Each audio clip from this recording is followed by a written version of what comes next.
welcome to Fish on Fridays. I'm Al McCauley. Today I want to talk about a fun, festive party favorite that we celebrate often, used to celebrate in the United States, but it's associated with a Mexican tradition, and I'm talking about a piñata. What's fascinating about the history of this is that it's steeped in our Catholic tradition. Like so many of the things I talk about in Fish on Fridays, it's one of those great things that just is filled with symbolism, and so I want to talk about it a little bit.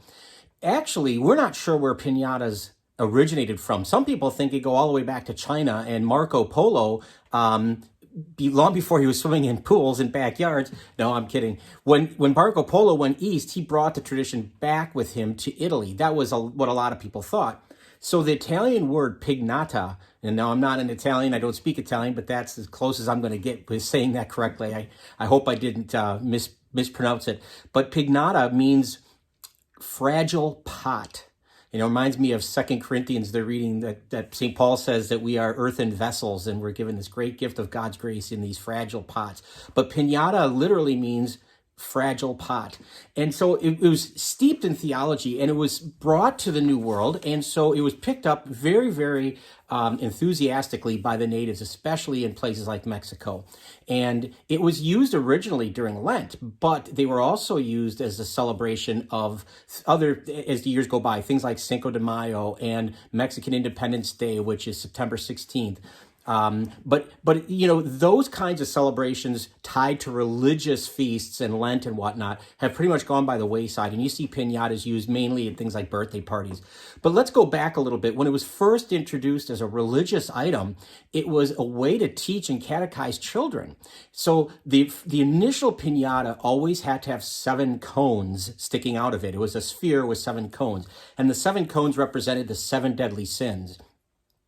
And they used all kinds of things like paper mache and bird feathers and things to decorate it that were very colorful, because it was thought that the 7 deadly sins were alluring to us. They were very attractive.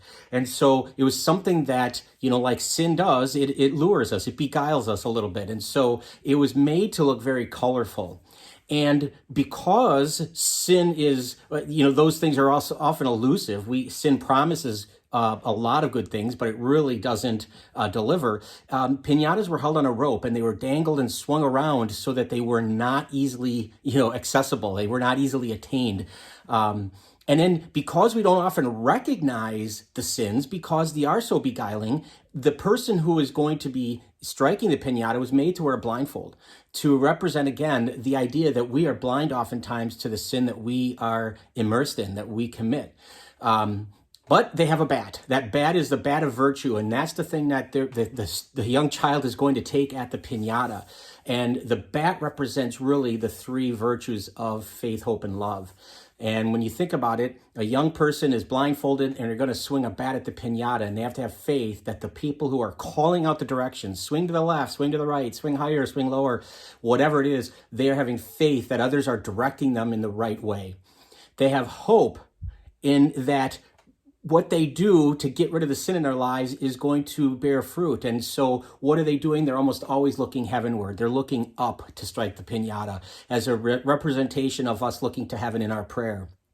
And then, of course, law of charity is the reward of when you bash open the piñata and all the treats go flying out everywhere. And it represents the blessings, the overflowing blessings of heaven to us if we hold fast to those virtues of faith, hope, and charity.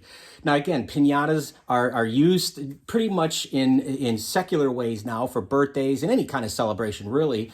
But it's, again, one of those ways that our Catholic faith is just rooted in our cultures, in our lives, in our day-to-day experiences. And piñata is just one more way that we learn about that. But it's interesting to remember, next time you have a party and you have a piñata, even if it's an animal, it doesn't have 7 cones, think about the fact that it literally means fragile pot, that we are all fragile pots, that we are graced with God's goodness. But boy, what a blessing inside of these fragile earthen vessels that we have. Anyway, thanks for watching. I hope you've enjoyed this. If you know somebody who might be interested or likes piñatas, maybe someone of Mexican descent, feel free to share this with them. It'd be great if you'd subscribe to our YouTube channel, maybe follow us on Facebook. But either way, we're glad that you keep tuning in every Friday for Fish on Fridays. Until next time, be good to each other, and God bless.